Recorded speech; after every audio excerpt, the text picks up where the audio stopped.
Je ne voulais pas quitter Bali sans l'avoir rencontré. Je ne sais pas pourquoi, je n'étais pas malade, j'ai même toujours été en excellente santé. Je m'étais renseignée sur ses honoraires car mon séjour touchant à sa fin. Mon portefeuille était quasiment vide, je n'osais même plus consulter mon compte en banque à distance. Les gens qui le connaissaient m'avaient répondu: tu donnes ce que tu veux, tu le lui glisses dans une petite boîte posée sur l'étagère.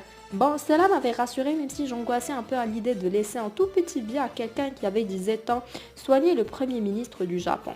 Ce fut difficile de trouver sa maison, perdu dans un petit village à quelques kilomètres du but, au centre de l'île. Je ne sais pas pourquoi dans ce pays, il n'y a pratiquement pas de panneaux indicateurs.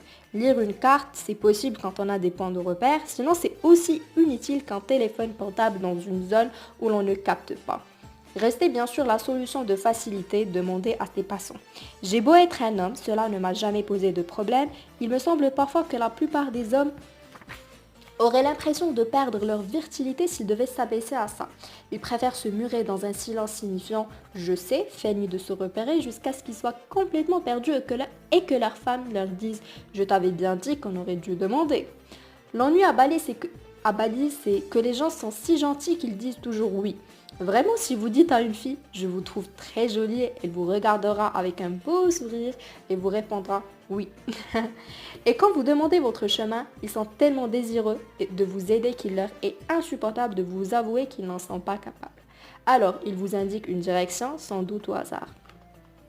J'étais donc un peu énervée lorsque je me suis retrouvée devant l'entrée du jardin. Je ne sais pas pourquoi, mais j'avais imaginé une maison assez luxueuse comme on en voit parfois à Bali, avec des bassins couverts de fleurs de lotus sous l'ombre bienveillante des frangipaniers exhibant de grosses fleurs blanches au parfum tellement enivrant que c'en est presque impudique. En fait, de maisons, c'était une succession de campements, sorte de maisonnettes sans murs qui communiquent les unes avec les autres. À l'image du jardin, ils étaient d'une grande simplicité, assez dépouillés sans faire pauvre pour autant. Une jeune femme vint à ma rencontre, enroulée dans son sarong, ses cheveux noirs relevés en chignon, le teint hâlé, un petit nez régulier et des yeux non bridés, traits qui m'ont toujours étonnée chez cette population enfuie au cœur de l'Asie. Bonjour, que voulez-vous me demanda-t-elle, s'exprimant d'entrée de jeu dans un anglais approximatif. Mon maître 90 et mes cheveux blancs laissaient peu d'ambiguïté sur mes origines occidentales. Je viens voir monsieur, maître Saint-Timac. Il va venir, m'informa-t-elle avant de disparaître entre les arbustes et la succession de petites colonnes qui soutenaient les toits de campement. Je restais un peu bête debout en attendant que son excellence daigne venir accueillir l'humble visiteur que j'étais. Au bout de 5 minutes qui me parurent suffisamment longues pour m'amener à m'interroger sur la pertinence de ma présence ici, je vis s'avancer un homme d'au moins 70 ans, peut-être même 80. La première chose qui me vint à l'esprit fut que je lui aurais sans doute donné 50 roupies si je l'avais vu faire la manche dans la rue. J'ai tendance à ne donner qu'aux vieux, je me dis que s'ils m'ont dit à leur âge, c'est vraiment qu'ils n'ont pas le choix. L'homme qui marchait lentement dans ma direction n'était pas en haillons, certes, mais ses vêtements étaient d'une sobriété désarmante, minimaliste et sans âge. J'ai honte d'avouer que mon premier réflexe fut de penser qu'il y avait erreur sur la personne. Il ne pouvait s'agir du guérisseur dont la réputation s'étendait outre-mer, ou alors son don allait de pair avec son manque de discernement et il acceptait que le premier ministre du Japon le paye en cacahuètes. Il aurait pu aussi être un génie du marketing, ciblant une clientèle d'occidentaux crédules, avides de clichés comme celui du guérisseur vivant en ascète dans le parfait détachement à l'égard des choses matérielles, mais acceptant en fin de séance une rétribution généreuse.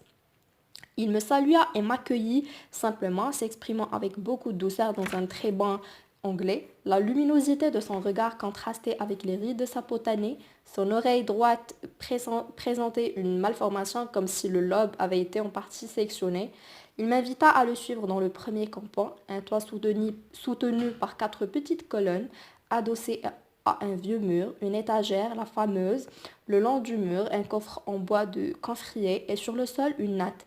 Le coffre ouvert débordait de documents, parmi lesquels des planches représentant l'intérieur du corps humain, ce qui, dans un autre contexte, m'aurait donné envie de pisser de rire, tellement les représentations étaient éloignées de la connaissance médicale actuelle.